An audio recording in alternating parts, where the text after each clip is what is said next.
Stanford University. Welcome back to Hacking Consciousness. And today should be very exciting because we will have a live EEG demonstration by Dr. Fred Travis, who came all the way here. It's quite a pleasure to have him here. He's the director of, as you can see, the Brain, Consciousness, and Cognition Center in Fairfield, Iowa, of Maharishi University, where he also got his master's and PhD. And for the past 23 years, he's been studying brainwaves. He's been studying them so extensively that he's published over 70 papers on them. And what he's found is that there's a pattern between what your frontal lobe coherence is and your performance in any field of activity, whether it's sports, whether it's business, etc. And I'm sure you'll love to talk more about it. So please welcome Dr. Fred Travis. Thank you for coming. Thank you very much, Michael. I'd like to have a very interactive discussion. So I'm going to ask people, if you will, if you come down maybe to the first 6 rows or so. And that way, when you ask a question, I can hear it and other people can hear it. So we'll be tying together a lot of the discussion that's happened at earlier lectures, specifically around higher states of consciousness. And we'll be looking at this relative to how the brain develops, how experience changes the brain. And I'm putting it in the larger context of we create our reality. And I'm suggesting this not in the New Age grand eloquence way, where they say it in hushed tones, but in terms of the actual mechanics of the nerves, of the veins, just how your brain is actually functioning. So I'm going to talk for 10 or 15 minutes, and then I'm going to open up for questions and talk again in questions. So first, how do we process? Whenever we see anything right now, information comes in, and it takes 2 paths. It's called the low road and the high road. The low road goes to the most primitive part of the brain stem, and there's an automatic response. What this does is structures a mood in the mind. It could be positive, it could be negative, it could be approach, it could be avoidance. When 4 o'clock came around and you said, oh yeah, hacking consciousness, that brought some feeling in the mind. Should I go, or should I go to the ocean, or should I go out to the woods? There was some feeling that came. At the same time, what happens is a high road is where you actually process the information.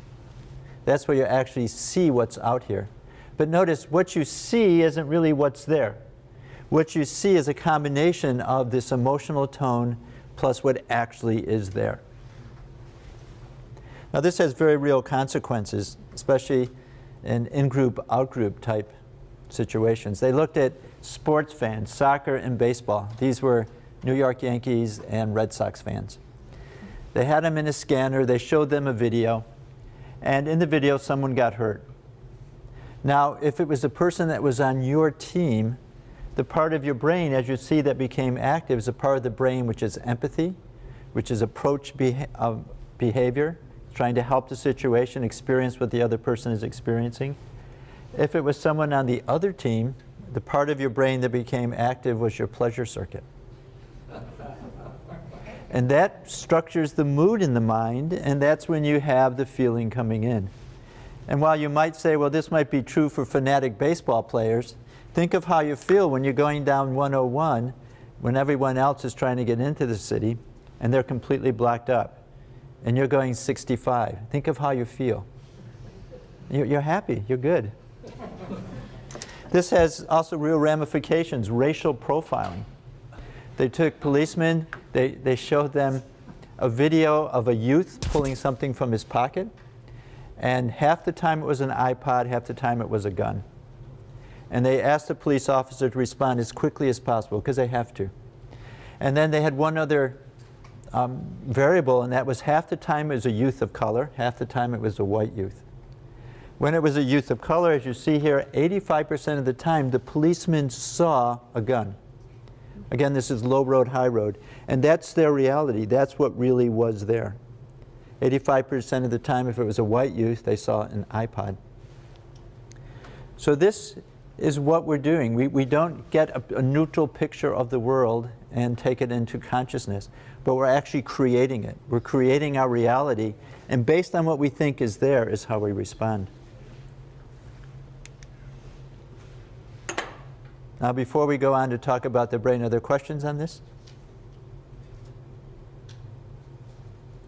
Now, Michael, did you tell everyone they have to ask one question before they get to leave? Yes, sir. Is your microphone turned on or is it off? I have no microphone. It's actually for recording. There'll be interference otherwise.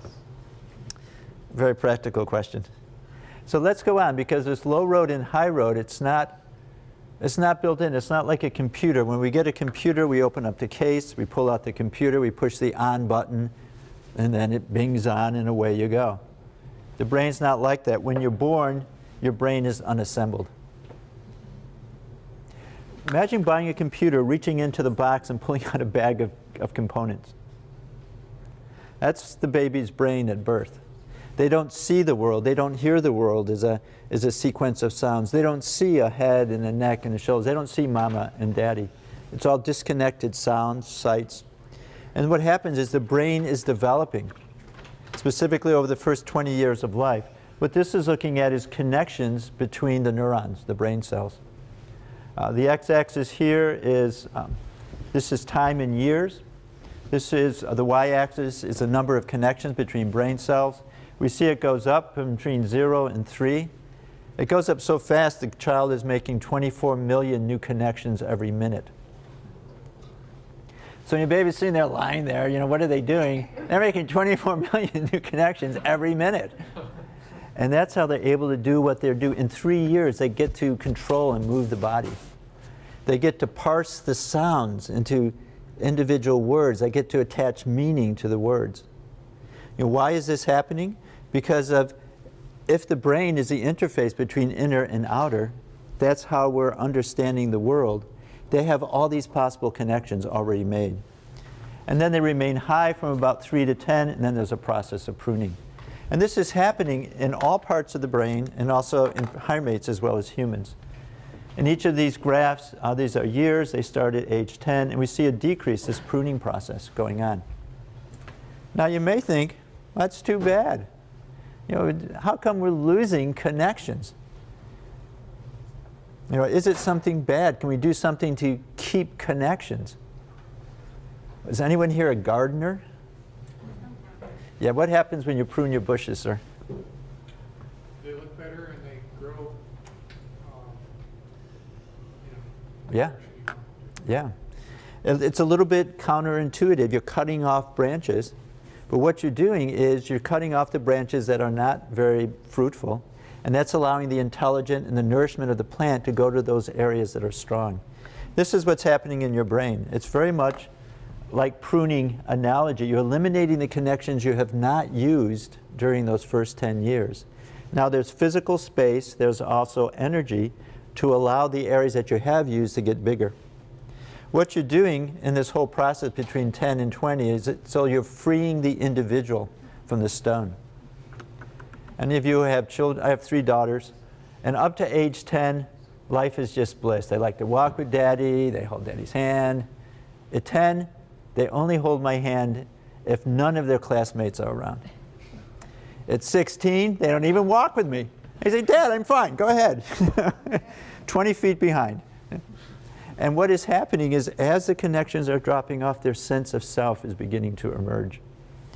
Now something else is happening, that's the connections between the brain cells. It's called myelination.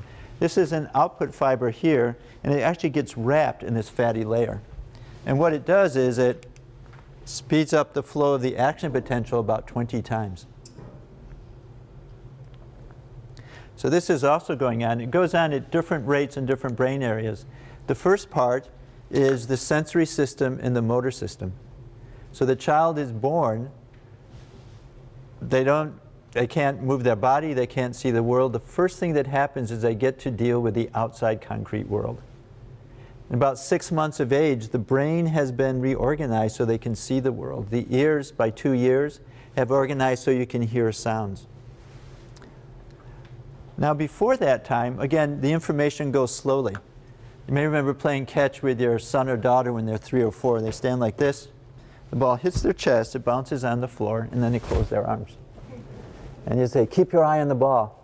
Well, they can actually compute the ball in space as well as you or I at that age.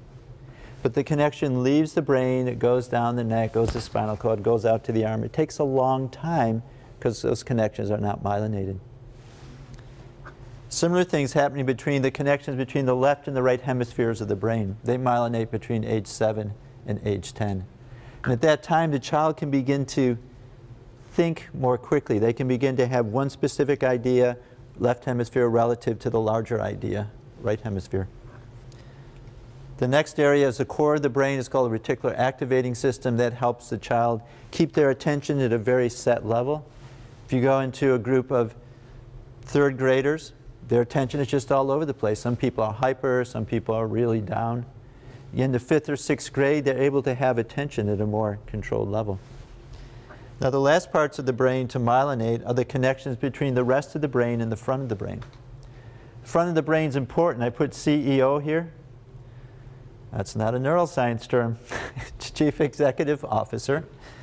That's what this part of your brain does. It gets information from all other parts of the brain, puts it together, and sends it back out. Connections between the rest of the brain and this part of the brain start to myelinate at age 12, continue through age 25.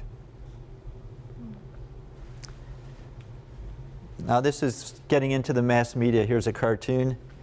Scientific studies show that the decision-making parts of the human brain aren't fully developed until the age of 25.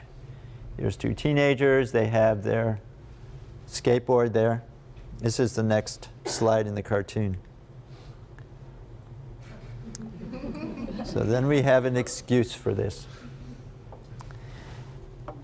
We create our reality. If your brain circuits are telling you one thing, that's your reality. And for teenagers, the whole rest of their brain is completely developed. They can see a situation, they can come up with a plan, it's their plan, they're very passionate, they want to do it. The ability to see the big picture isn't there. And that's why teenagers, especially 14, 15-year-old boys, have the stereotype of making rash decisions. And just think of yourself at that age. Then around 18 or 19, they begin to settle down, now they're into college. But even between college, freshman, and senior, there's a huge difference. This is showing the changes between basically high school and college. The changes are primarily with the front of the brain, the ability to see the big picture, the ability to compute consequences. So we create our reality. As your brain is changing, so the reality, what you think is there, is constantly changing. We're also creating the low road response. We're actually programming the low road response, but this is happening more through experience. Questions up to this point?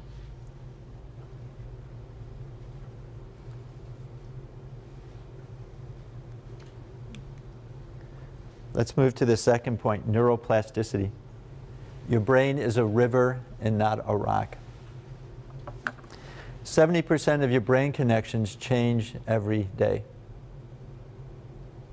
So you're going to leave here at 6, and the world's going to be a different place. Well, actually, the world's going to be the same place. But we've considered some ideas here. There'll be some discussion here. There'll be different connections here. What you'll be doing is how you see the world will be changing. There's the how fairy tales end, now they live happily ever after. Never happens with the brain. From your first breath to your last breath, everything you're doing is dynamically changing the brain. And this is new. Well, it's 15 years, 20 years now. But it's completely galvanized neuroscience, because what this means is by your decisions, you can decide your brain connections. This is work done by Michael Merzenich. Michael's UC San Francisco. He's the one who's done most of the research that has really brought this to the fore.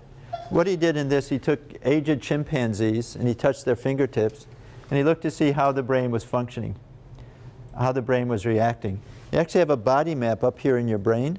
So when you touch your fingers, your hand, your arm, you trace out this distorted figure up in your brain. So there's a very hardwired known relationship between the brain and the fingers. In the research, all he did is he touched the fingertips with a vibrator for 20 minutes a day for about 3 months. And then he asked, now, how does the brain respond when we touch the fingertips? Can you see what's happened? Yeah, it's bigger. Now, it's not as though it's growing. You know, after a while, oh, I just don't have any more room. I can't take that next class. It's not as though the brain's growing, but what's happening is we're allocating 100 billion processors differently, moment by moment, depending on what we put our attention on. So those of you who've been to the Ayurvedic consultants and they've taken your pulse and they've told you these incredible things, but what's happened is they've been taking thousands and thousands of pulses and they've actually used more of their brain to process what's coming through their fingertips. They're actually able to detect more information. Let me just show you how much the brain changes. This is from a zebrafish. This is the cell body here. This is the output fiber. These are the branches, are the dendrites, the input fibers. And a dot you see here is a synapse. That's where another cell is talking to this cell. And I'm going to show you consecutive 1-minute frames. And notice how this changes. So notice how the dendrites are moving in space. Now it's zooming in. Notice how they're jumping out. Notice how these dots are dramatically changing. This is minute by minute. So when you're sitting in class, you're actually changing your brain functioning to take in the information. And a good professor will repeat it 2 or 3 or 4 times. And what that does, it helps to make those connections more strong. Here's a real-life example. These are law students who studied for their law exam versus those law students who did not do any extra work. This is looking at myelination. So myelination is the white matter. It makes information go more quickly. It's blue if it's higher. And what we see is many connections with the frontal areas of the brain have grown just by adding additional focus. So college is changing your brain. There should be a little disclaimer when you sign up to come to Stanford and say this college education will change your brain. Because that's what it's doing. And it's dependent on where your decisions go.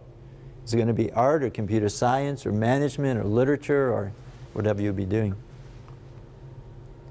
Let's just look at some other examples of experience changes the brain. This is looking top down, back part of the brain.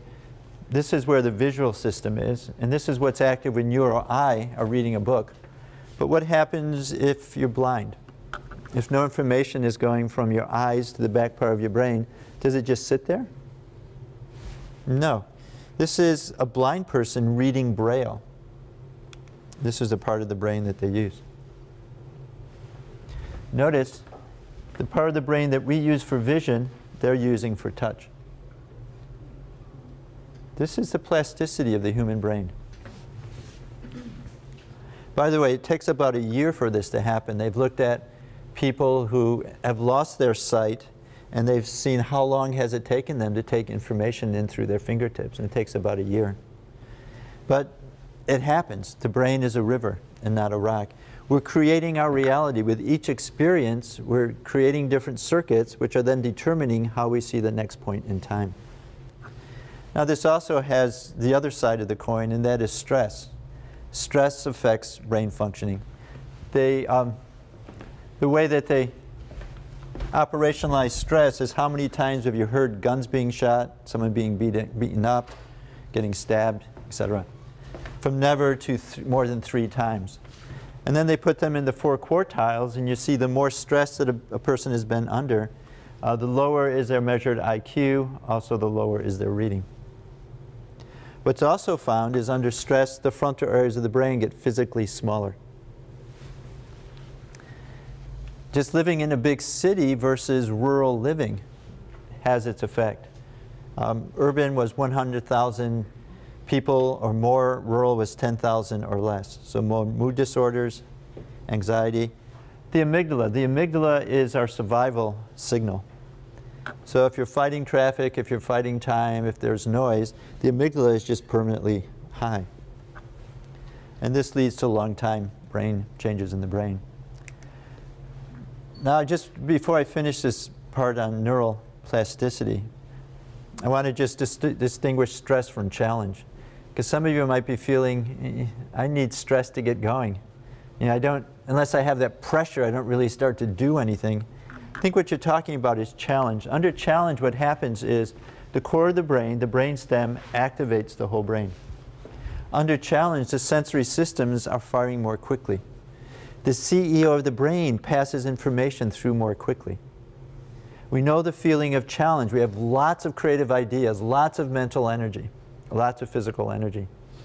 What happens when the challenge gets too high and we say it's too much, the brain actually downshifts and there's a stress response. The CEO is turned off, the amygdala, the fear center, is turned on. We have a sympathetic fight or flight response. And now you've gone from lots of creative ideas to no creative solutions at all. From lots of mental and physical energy to just no energy at all. So the challenge for today's world is to raise this challenge stress line. And this is something which I think meditation contributes towards, to allow us to take on more challenge without it becoming stress.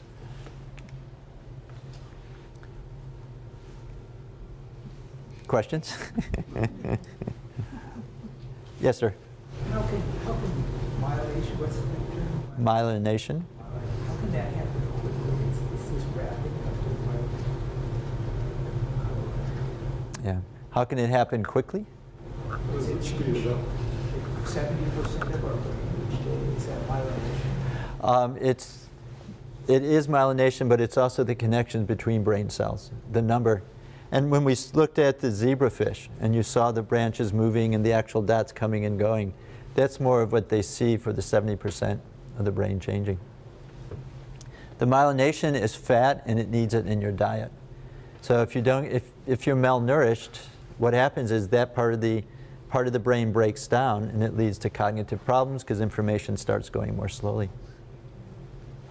Yes, ma'am. I just have one question. With the myelinization, does that occur on the main parts of the neuron, or does it include also the dendrites and every single section of it? Only the output fiber, the axon. Yeah.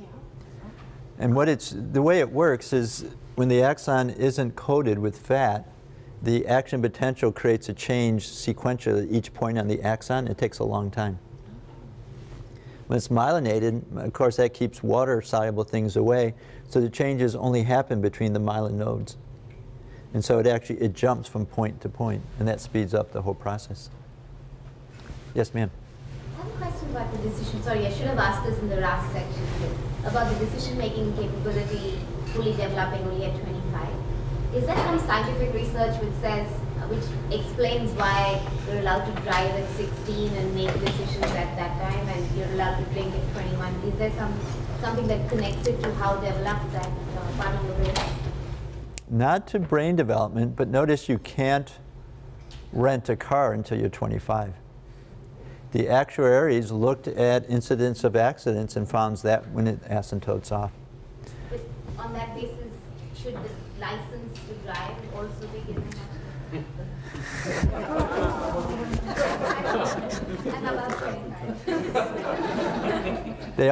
Most states now have graduated driving laws. And also as parents, you want to institute things like first your kid drives for a year with nobody else in the car. Because the frontal lobes primarily are taking care of distraction. And there was a video on YouTube of these teenagers driving, and there was a camera in the back. They went through red lights, they ran stop signs, and they're just talking, having a grand old time.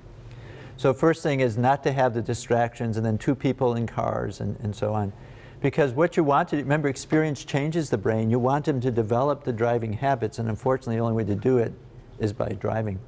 But you have to make sure they're in a safe, structured situation so that if they do make a mistake, it's not too terrible. And this understanding of the brain is coming into, especially into law situations. Not that someone who's a teenager should not be blamable for what they do, but they're more adaptable. The brain is still changing, and so rehabilitation can actually help. And so that should be more in line of what you sentence the person to. That's good. Other questions? Yes, sir. A question about myelin. I believe parts of the brain are not myelinated. Sympathetic and parasympathetic nerves. My neurons are a bit weak, but I believe they're not myelinated. So what is the function of myelin, which you seem to dwell on a great deal? Well, sympathetic, parasympathetic. When you get out into the periphery, so then the myelin can or cannot be there, but definitely in the brain it's there. The thing about the sympathetic nervous system is it leaves the brain and it goes out just outside the spinal cord, and there's groups of neurons that are called ganglia, and these are not myelinated. But then where they go to the target organ, that is myelinated. It's actually a different type of myelin. It's called a Schwann cell. But the myelination is a way for the body to speed up, to optimize its functioning. At birth, you don't have it because that would deprive the mother of all the fat that is in her. And so that's why kids like to eat butter. And we told our girls, don't eat the butter right from the plate, and say we take it. So they'd take it, they'd put it on their plate, and then they'd eat it. And they crave these omegas because their body is adding so much fat, so much myelin to all parts of the body. There was another question. Yes, Crystal. This is back on the racial profiling research that you showed. Yes. So has this research been shown to, police departments nationally? And if so, have there been any programs to help police officers retrain their brains? Yes, it has been shown. I don't know about any programs. I did go to the FBI for 3 consecutive years for conferences to see how spiritual experiences could help reduce the toxic effects of their day-to-day experience. Because experience changes the brain, and if what you see is crime and abuse and negativity, that's what's being structured in your brain. It's like being fed a constant stream of nightly news, and you think that's the reality of the world when it isn't. So there's a realization of this amongst law enforcement, because they have bulletproof vests and it keeps the bullets from coming in, but the toxic effects on the person's spirit needs to be dealt with as well. Other questions? Yes, sir. How do you maintain a consistent sense of identity if your brain's restructured 70% every day? Great question. How do you maintain a consistent sense of identity? The way it's done is through not structure but function. So and what I mean by that is you're having continual activation primarily from the brainstem up to the cortex and back to the thalamus, up to the cortex, back to the thalamus. And that can be maintained even if some individual cells are dropping out. Here we have the thalamus, and there's 2 parallel roads that go through the thalamus. We talked about low road and high road. These are 2 other roads. And that is, the information comes in from outside, and that gives us content. So that's me, that's the PowerPoint. That goes up to the brain, and this is one level of how the brain is changing. The actual ongoing experience is changing that. But there's also wakefulness coming up through the spinal cord, up to the thalamus. And what comes from outside goes to specific nuclei. What comes from down below it's distributed throughout the whole thalamus. And what this does is it creates loops with the cortex, but this is maintaining wakefulness.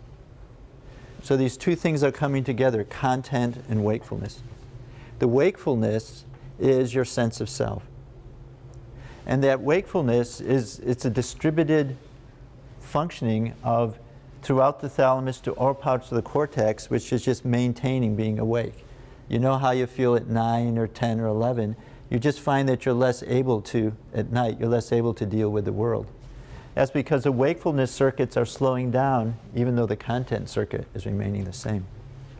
So what is changing as we're growing up is the character of these wakefulness circuits are changing from a 5-year-old to a 10-year-old to a 15 to a 20.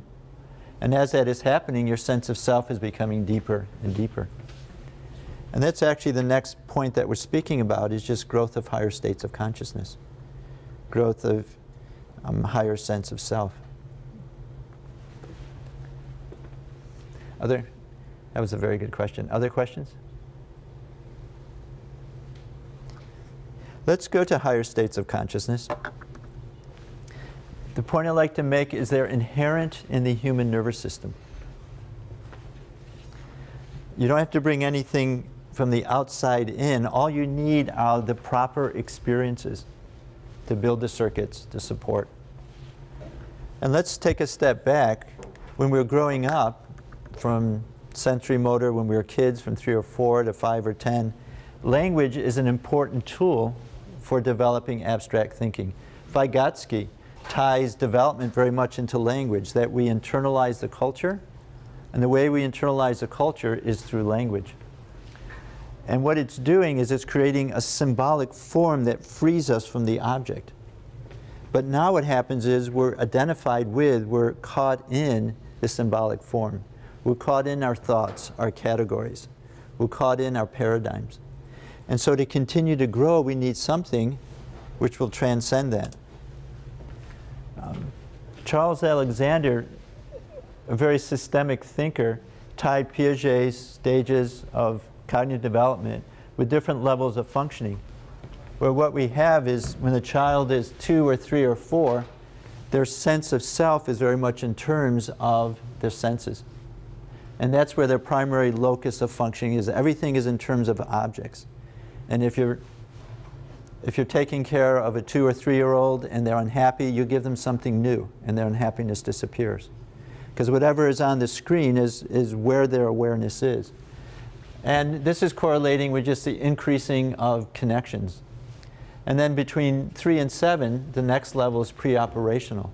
Pre-operational, the child doesn't really yet have operational thinking, but what they have is the beginning of it. And they can begin to take a symbol and realize the symbol has real reality to it as well. You give a child at this age a box with a present, and they look at the present, throw it out, and play with the box.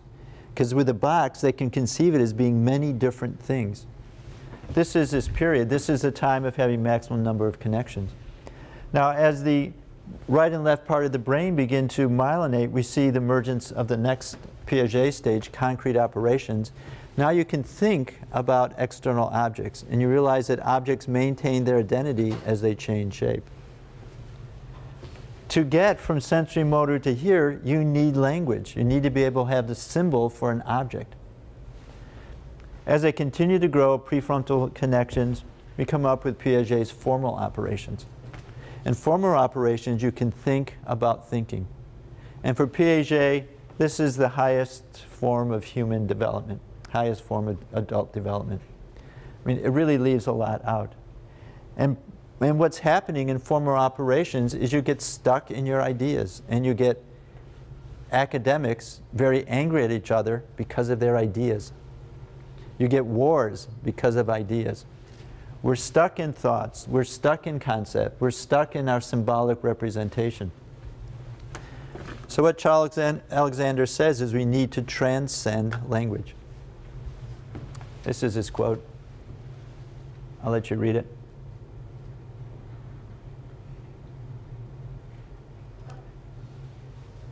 To continue development, to allow the self to continue to expand, you need to transcend thought.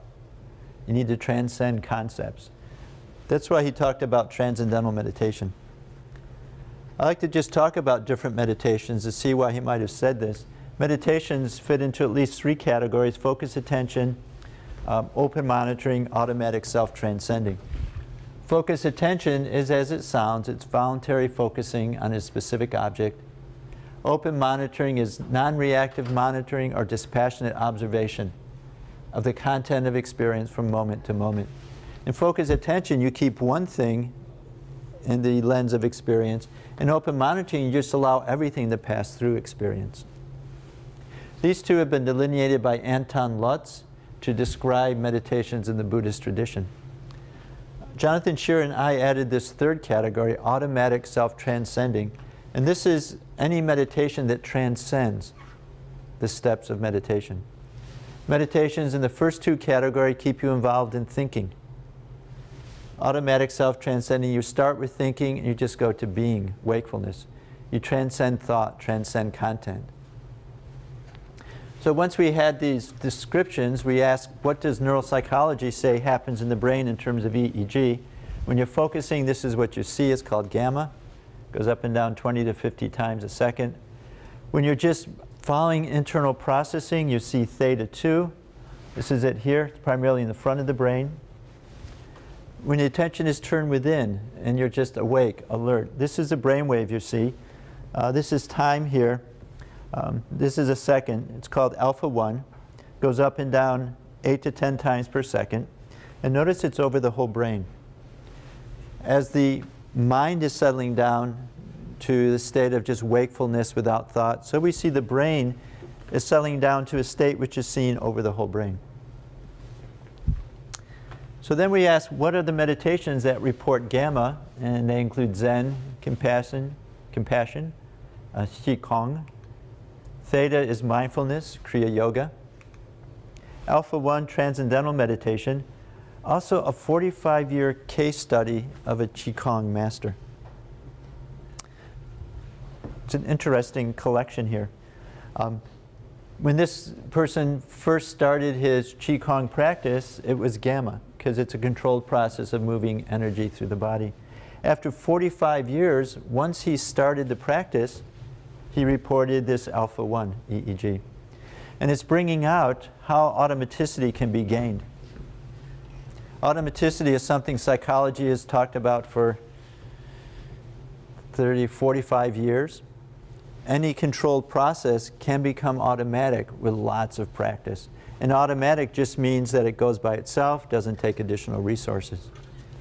So we see with this Qigong master, going through a very focused, controlled process over and over, was able to achieve this value of automatic self-transcending, to go beyond thought.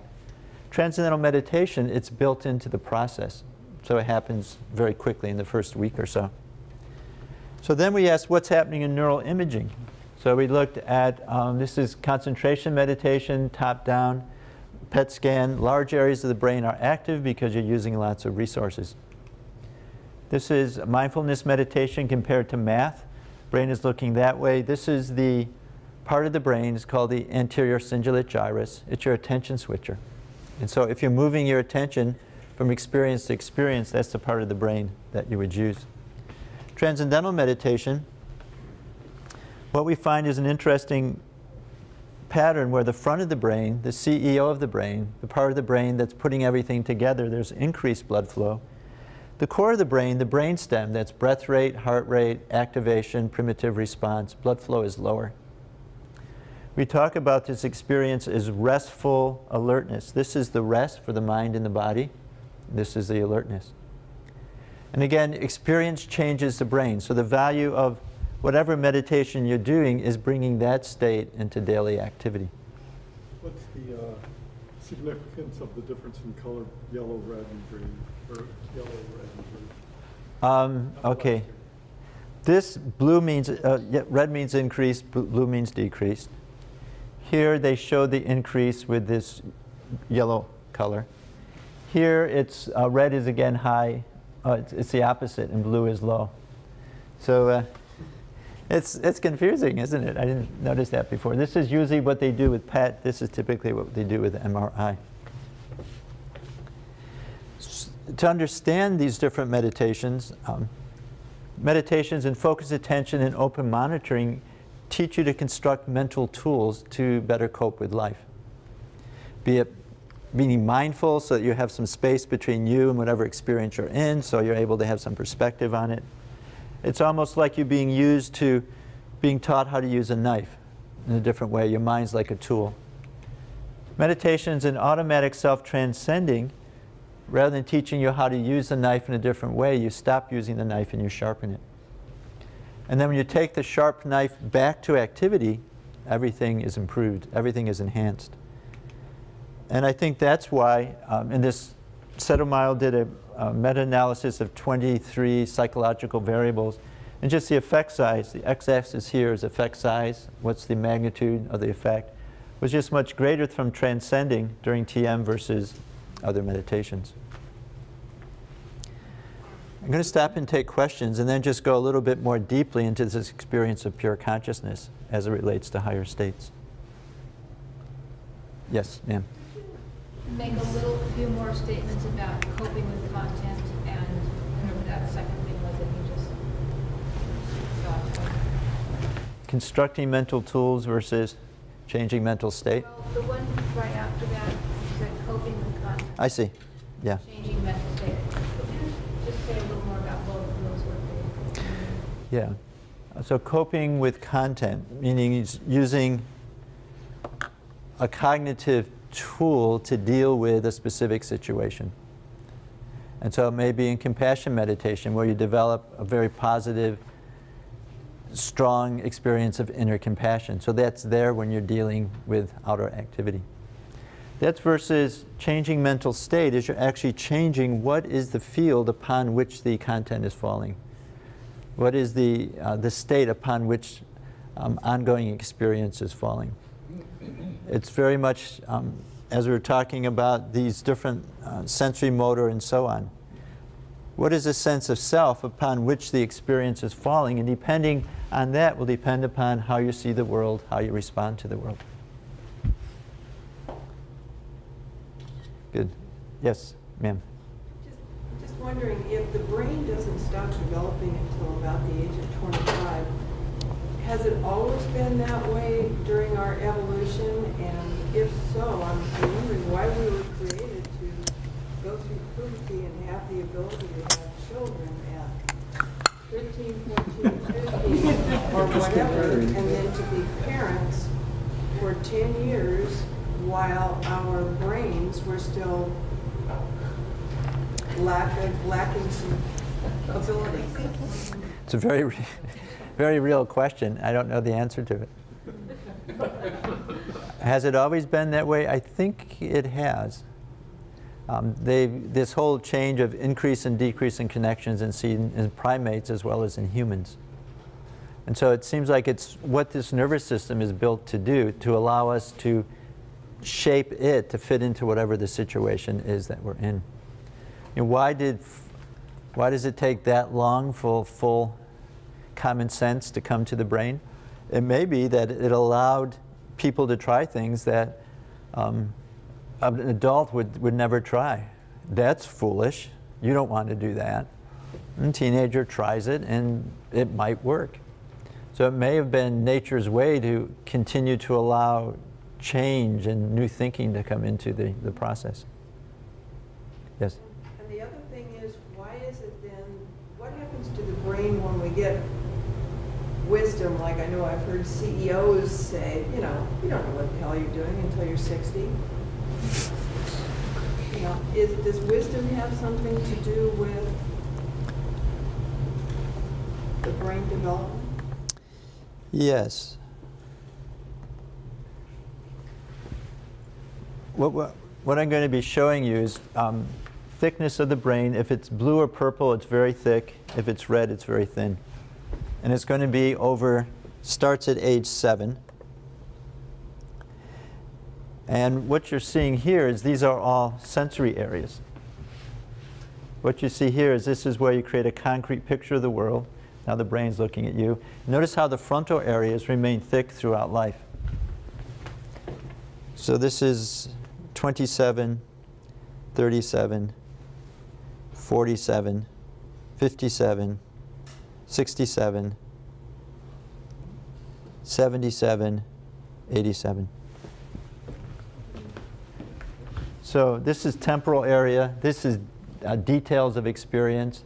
That's very thin, suggesting that that's not being used much in processing. This is touch. This is cross-modal matching. This is where you take the outside information and create a picture. But notice the input to that is diminished. This is the CEO.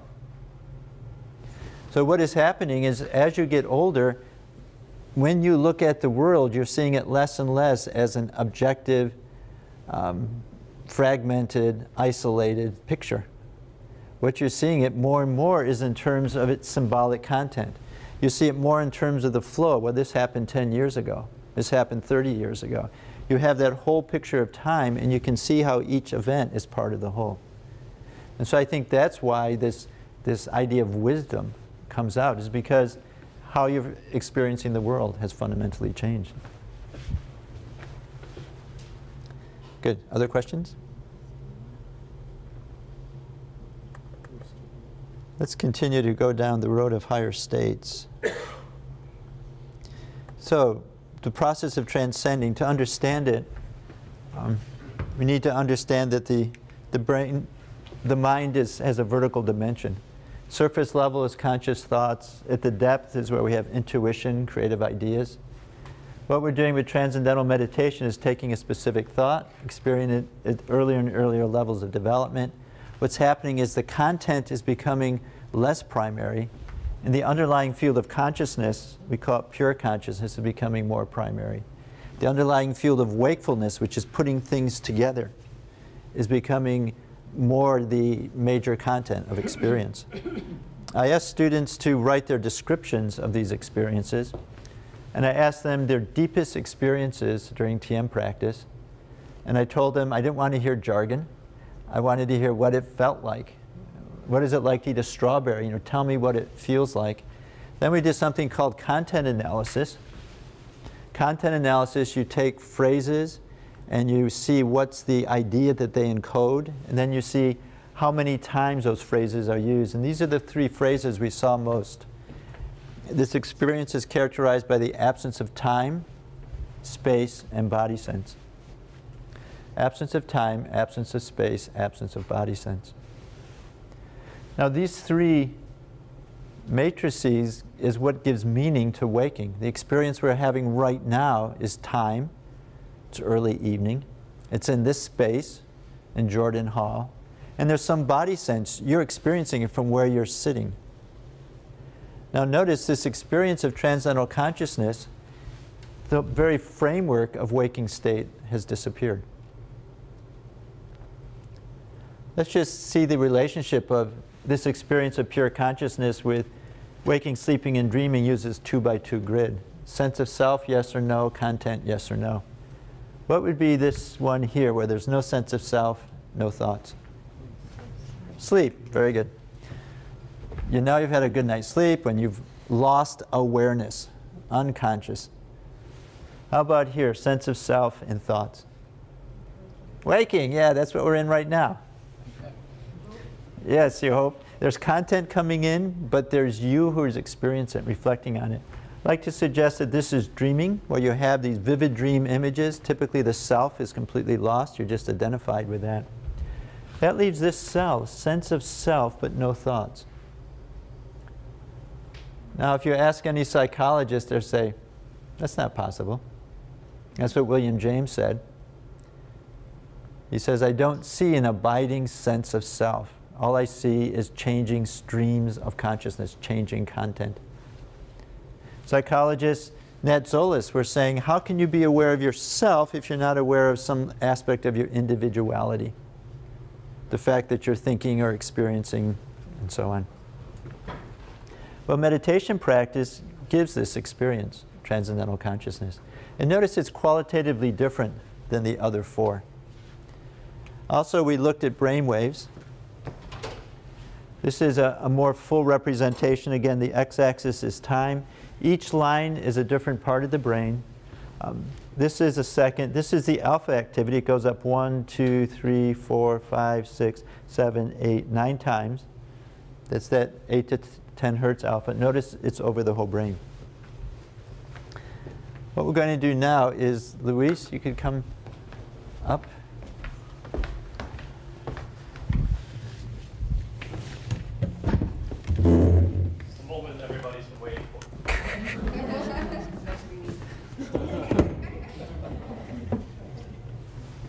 Great. You have a seat. Get to see some fine brain waves. Exactly. Now I'll record them so you can actually see them later. Okay, great.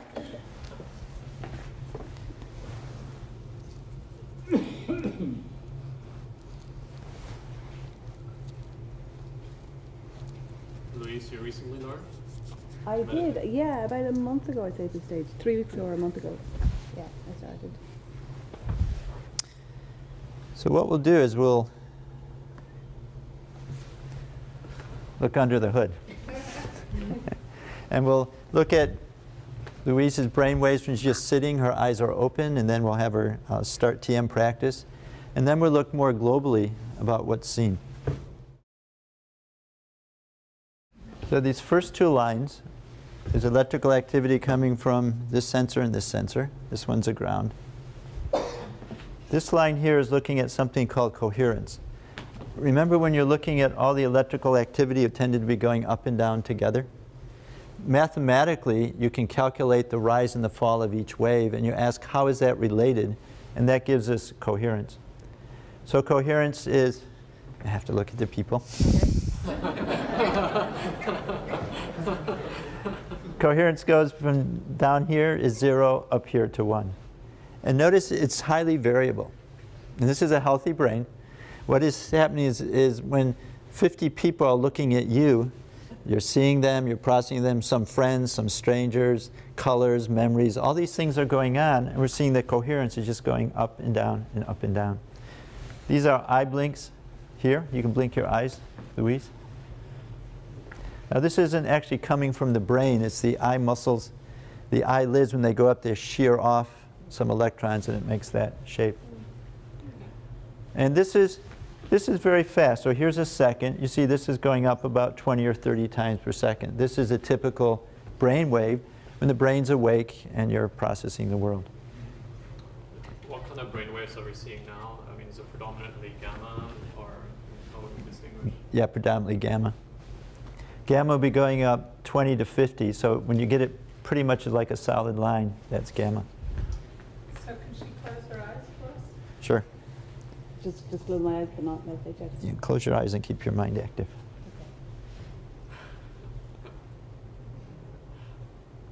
So her mind is just at ease now. You can. Am I thinking about something or no? It's okay. You can open your eyes. It's good.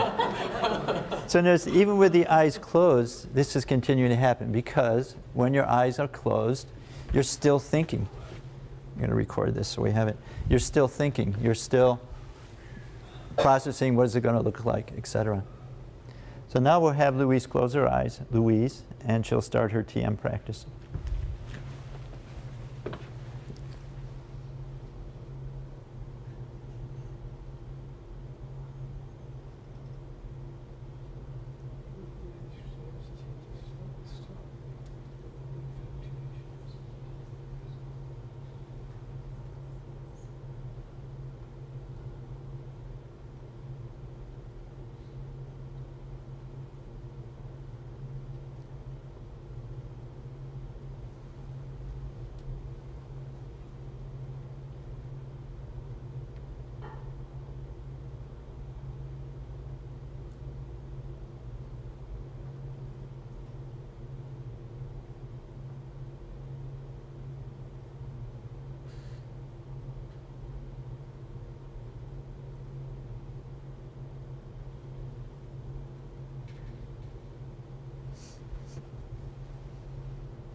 Thank you, Louise. So now you can stop meditating, sit easily for a minute, and then open your eyes.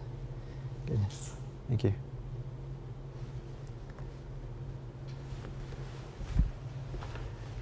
So notice when the TM practice, it went up, and then it still oscillates, but it went up to the top and stayed for a length of time. It went down as she started thinking about different things, then went back up to the top again. What you're seeing is the brain is very easily moving into a state of restful alertness. It's different brain waves which are being activated there. Thank you very much. Any questions for Louise? Just a question in general is, for example, the first part of it looks like it goes up and then it stays straight across. It's almost straighter when she has her eyes open. Is that just an illusion, or? What it is whenever there's an eye blink, it stops calculating the coherence. Because you notice the coherence is 1 between them. So that's what happens. So it's waiting for that's why I asked her to look at the crowd. Because you look at the crowd and then it can actually calculate the EEG. That was great.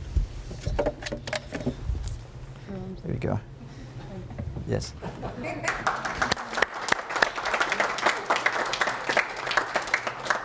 Now, Louise, Krista will help you take the sensors off. Thank you. Is it possible to see a summary of what you just recorded? To compare before and after? I don't have the ability to do that, but I do have some data which we can give you an example of what it would look like. Excellent. So what we were doing with Louise is just looking at these two sensors here. And that was just for demo. For actually research, we used 32 sensors. And this is looking at brain waves during TM practice. A dot is where you record brain waves. There's a line between dots. If those parts of the brain are working together, 70% or more.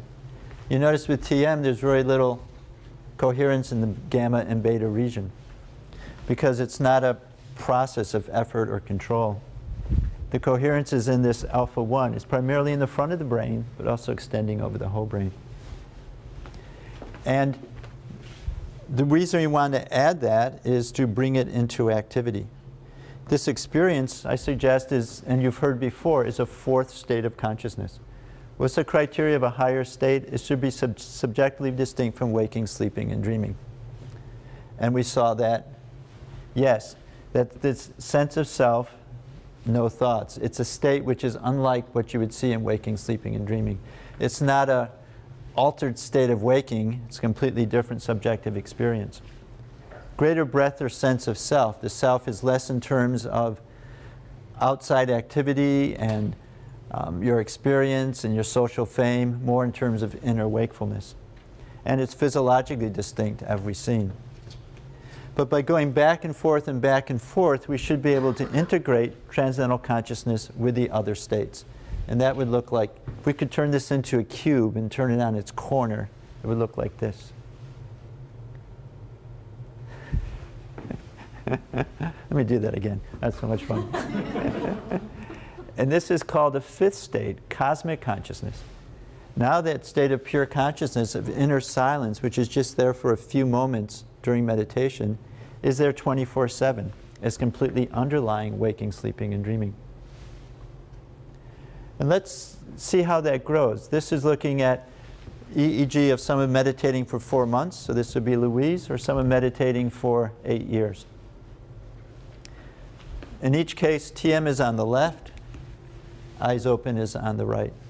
In each case, it's the front, center, back of the brain. Again, this is time. Each line is a different part of the brain. Notice how the EEG patterns during TM are very similar. This is 8 years. This is 4 months. This is bringing out that idea of how we transcend with TM is effortless. We use a natural tendency of the mind. Remember, we talked about automaticity. The automaticity is built in. But look at the eyes open. Here's our gamma EEG, the person's thinking. Here's someone, eyes open, 8 years TM. Do you see what's happened? 4 months, 8 years. What do you notice? 4 months, 8 years. How are you going to, when you're at the soda fountain having an ice cream sundae and talking about this talk, how would you describe this? What's happened? Yes, ma'am. I just have a question I want to clarify. Are you saying that's TM and that's eyes open, or eyes open while practicing TM? This is TM, eyes are closed, transcending, going down the bubble diagram. This is eyes open, in activity, reading books, talking with people.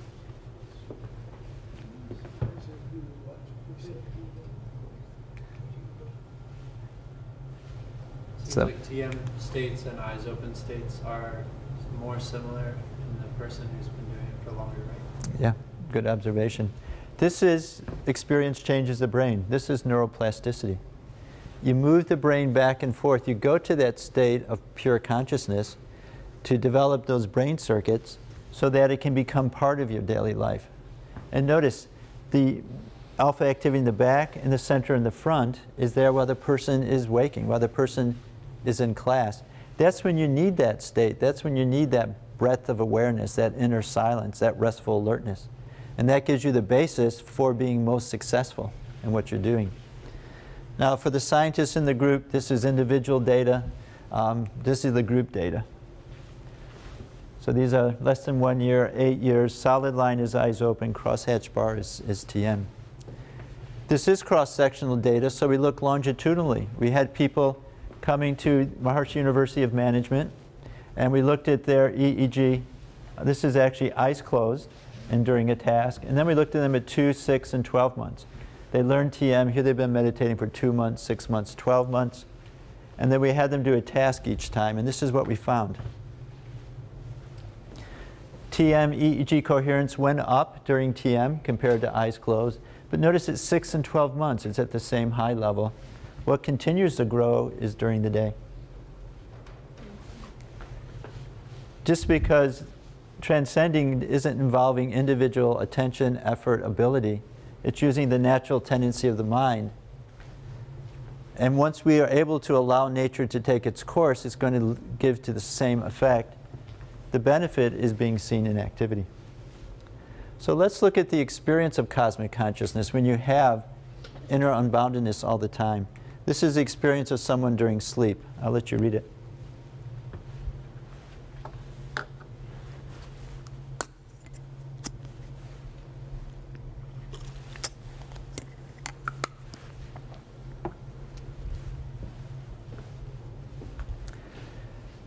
This person is a high school teacher at the high school associated with MUM.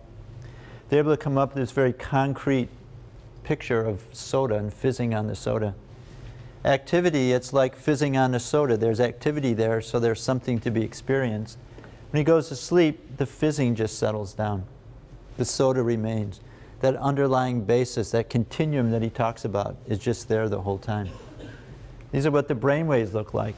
This is sleep brain waves. These are people having this experience of inner wakefulness. This is a second here.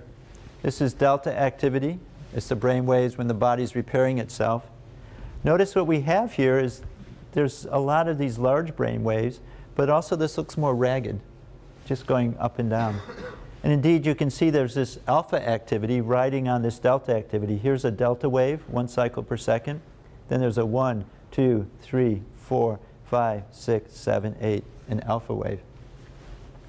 So your question earlier, what's happening here? The delta is actually produced in the cortex itself in layers 2, 3, and 5. And that's where sleep is repairing itself. The alpha is just a constant communication between the core of the brain and the cortex. It's that level of wakefulness which is now self-sustaining. These are group data on non-meditating. There's a group of short-term TM practitioners and those people reporting cosmic consciousness. And this is looking at how much of this alpha activity that we see here is there during sleep. Notice that it's already growing in the people who have been meditating an average of 4 years. Growth towards cosmic consciousness is not a 0-1, but it's a gradual unfolding. It's like a flower opening up. And it opens up based on experience, the experiences you have during meditation, during the day. This is someone's description of their experience of and during the day.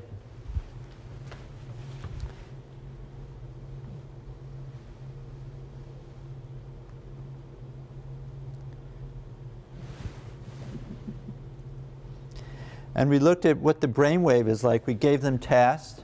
17 people not practicing any meditation, 17 practicing TM but not reporting higher states, 17 people reporting cosmic consciousness.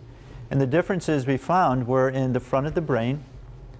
And it was coherence across all, broadband across all frequency bands. So the frequency of transcending was there, plus the frequency of thinking and acting. Overall, there was much more alpha activity. Alpha is more of a self-referral frequency. Faster brain waves are more object referral. And how the brain actually started to respond in a task was different.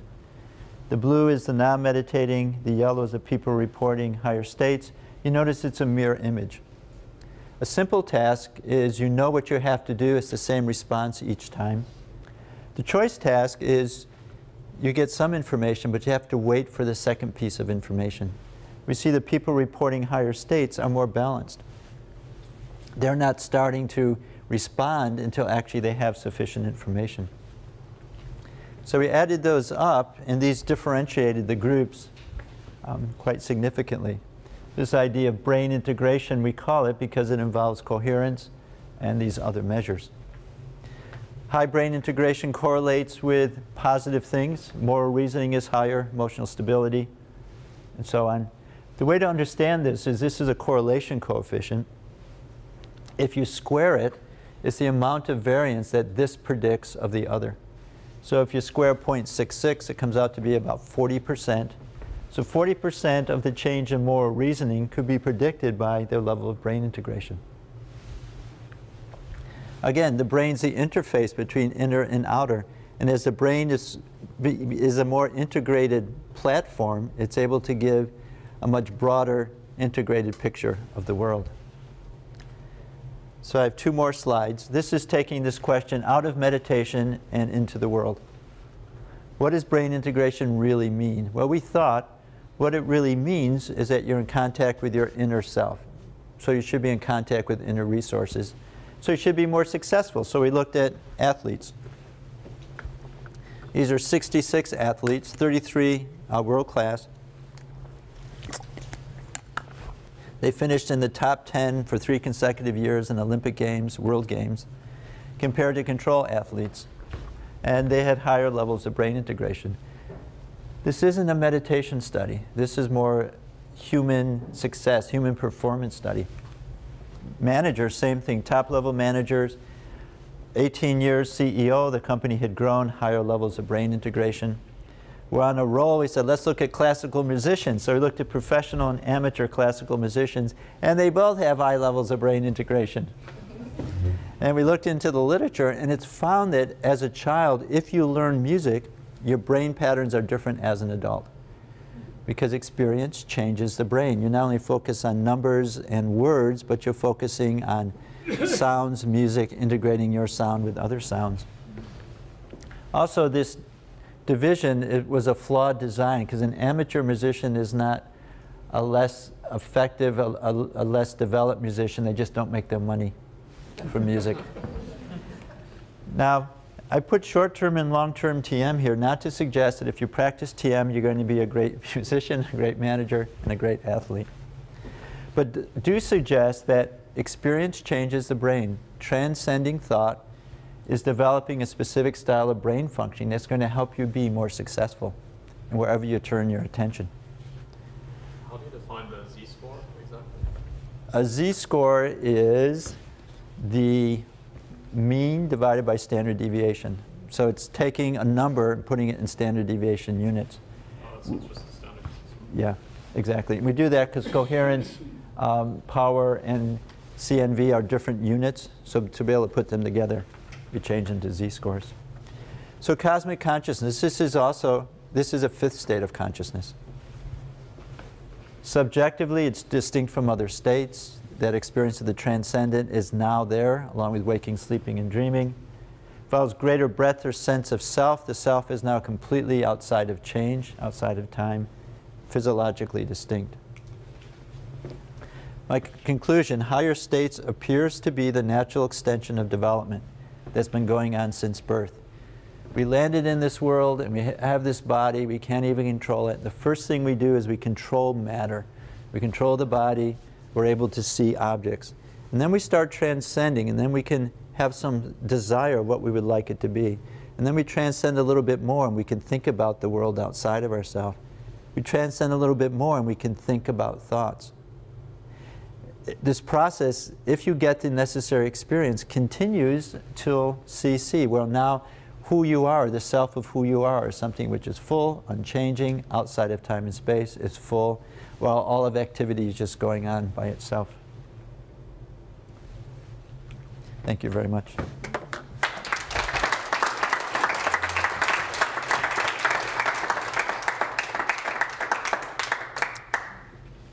That's my email if you have any questions.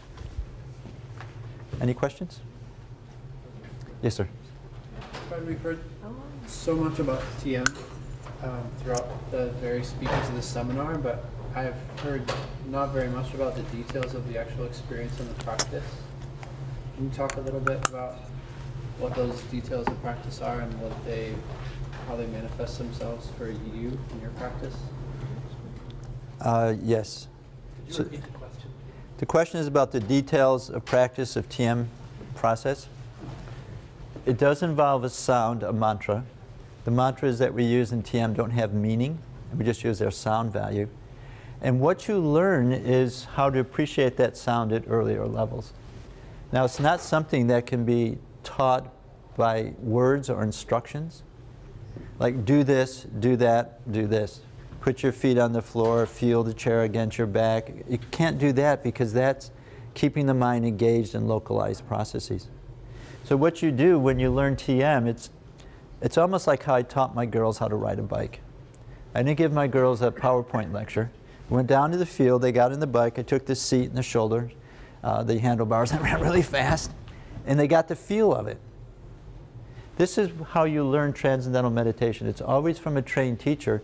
They give you an instruction, you have an innocent experience. They give you another instruction, another innocent experience. Just like riding on a bike, you get a feel of what it's like to let the mind settle down. Why will the mind settle down? Because this level of pure consciousness is free of boundaries.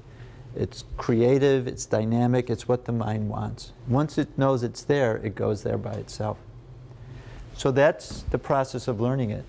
My own experience, it's just great. It gives a buffer, a different place to live the world. Rather than lost in change and activity and what's going on outside, there's something inside which is very stable. So things happen on the outside, but they're changing. You might make money, you might lose money. You might get an A on a paper, you might get a C on a paper. These things are always changing, but something inside is not changing. And that becomes a very stable basis. And what it does is remember the challenge stress threshold? The only way you feel you can't make it is if you feel that yourself is going to be threatened by the outcome. When you realize that who you are is this field that's outside of time and space, there's nothing that can give you that feeling of worry or anxiety. Yes, you may be more or less successful, but the self is always going to be there. It's always going to be full. So what that does, it changes life from having serious obstacles to just a series of challenges. It's almost you go into the day thinking, what's going to happen today? Because you know you can deal with it. You know that you have the ability to come up with a creative solution. You have the mental energy, the physical energy. And the whole process is life flowing through time anyways. And this is just what you're experiencing now. So you get a whole different orientation. I found I got a whole different orientation to what it means to be alive. Other questions?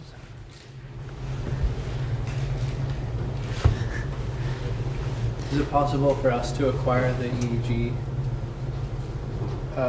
system that you have as a way to test our ability to TM successfully or not? Very good. Will this two-channel, thank you.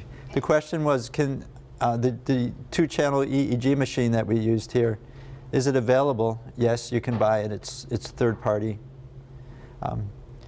Can you use it to address your growth through TM practice? That I don't think it will work. And the reason is because what's occurring is over the whole brain. And what you have is an electrical field over the whole brain.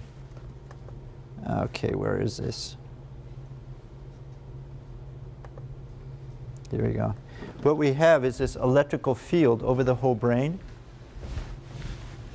If you have two sensors here, you're not really seeing the dynamics of what's happening.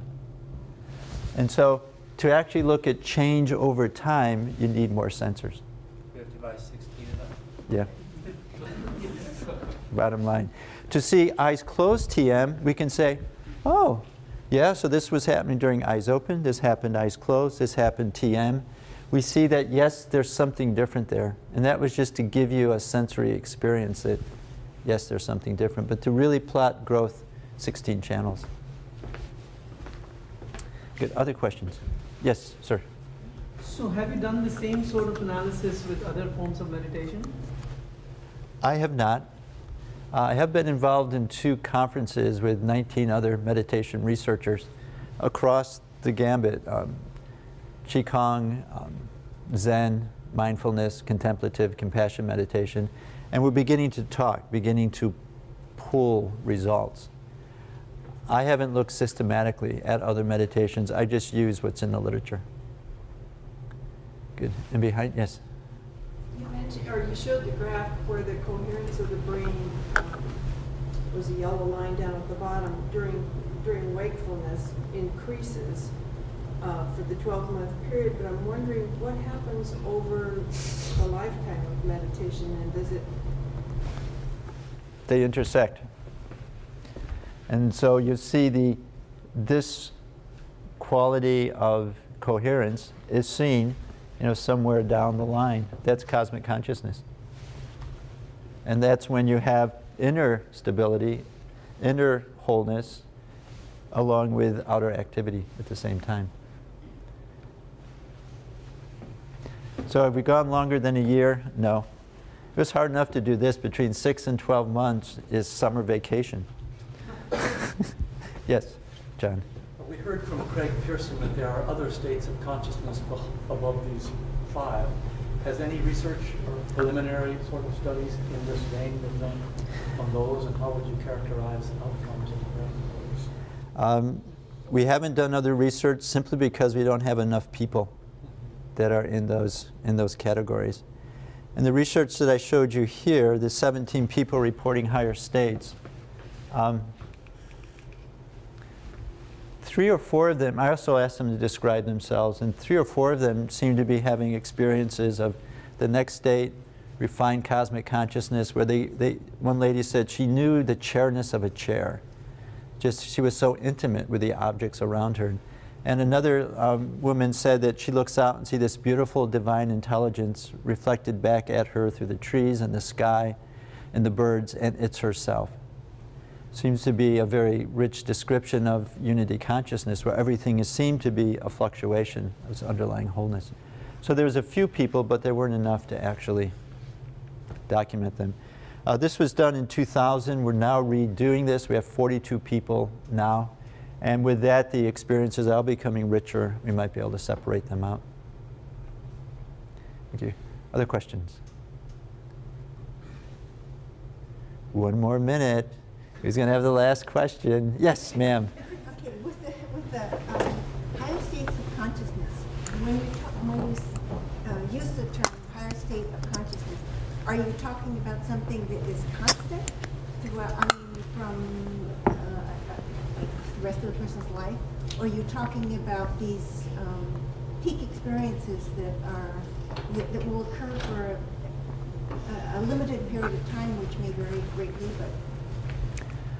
Excellent question. TC comes and goes. It's a peak experiences. When Maslow was talking about peak experiences, he was looking at people spontaneously having this state.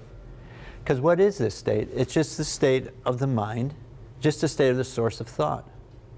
And it can happen. It's there right now. It's there right now, and that's why you can hear me, and you have all these ideas, you have wakefulness. It's coming from that field. But if our brain doesn't have the ability to maintain unbounded silence and focus activity, if it can't maintain that range, we tend to just get whatever is the focus activity level. But what can happen spontaneously, the thoughts, the veils can part, and we experience pure consciousness and so on. So yes, this is momentary, and it comes and goes.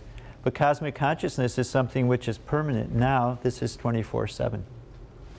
And it's an interesting point, because if experience changes the brain, could you lose that? Could something happen to the brain? And so the question you were asking originally, what is supporting an unbounded inner experience? I like to think that it wouldn't happen simply because you'd be making right decisions. And so you would be always having those experiences to strengthen the circuits of higher states.